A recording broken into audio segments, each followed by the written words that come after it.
જીવનની અંદર યાદ રાખજો, ભક્તિ કરતા હોવ, જીવનમાં ઈશ્વર પાસે માંગશો નહીં. બસ આજે માંગ્યા કરી છે ને એને એ જ મોટી તકલીફ છે. માંગશો નહીં, બસ લાયક બનો, ઈશ્વર પાસે લાયક બનો.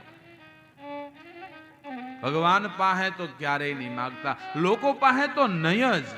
આ દુનિયા પાસે ક્યારેય નહીં. તમારા તકલીફની દુઃખની વાત આ દુનિયાને ક્યારેય કહેવા નહીં બેહતા. આ દુનિયાનો નિયમ છે, તમારું દુઃખની વાતો તમને રડી રડીને પૂછશે અને ગામને હસી હસીને બતાવશે. આ દોરંગી દુનિયા છે. તમે ગમે એટલા તકલીફમાં હોવ, મુશ્કેલીમાં હોવ, ઈશ્વરની પાસે આહુડા પાડી લેજો. ક્યારેય દુનિયાની સામે ગાવા નહીં બેસતા. તકલીફ પડે, જીવન છે. ભગવાન કસોટી કરતો જ હોય છે. ઈશ્વરની કસોટીમાં ક્યારેય ડગશો નહીં. ભગવાનને કહેજો, પ્રભુ ગમે એટલી કસોટી કરે એનો વાંધો નથી, તારા પરનો વિશ્વાસ ક્યારેય તૂટે નહીં.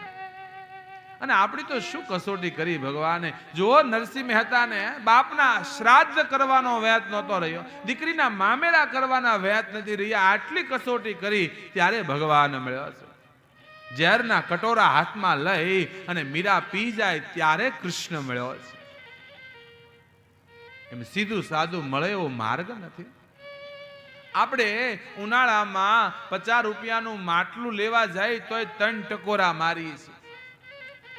નથી ખબર પડતી તોય 3 ટકોરા મારીને લઈએ છીએ. વિચાર કરો, જ્યારે ભગવાન આપણને સ્વીકારે ત્યારે એકાદો ટકોરો ઈશ્વર ન મારે આપણને? આ કાચો છે કે પાકો છે, આ થઈ ગયો કે હજી અધૂરો છે? ભગવાન તકલીફ આપે, કસોટી કરે, ક્યારેય ડગશો નહીં. ઘણા ન ખબર હોય તોય માટલાને ટકોરા મારે.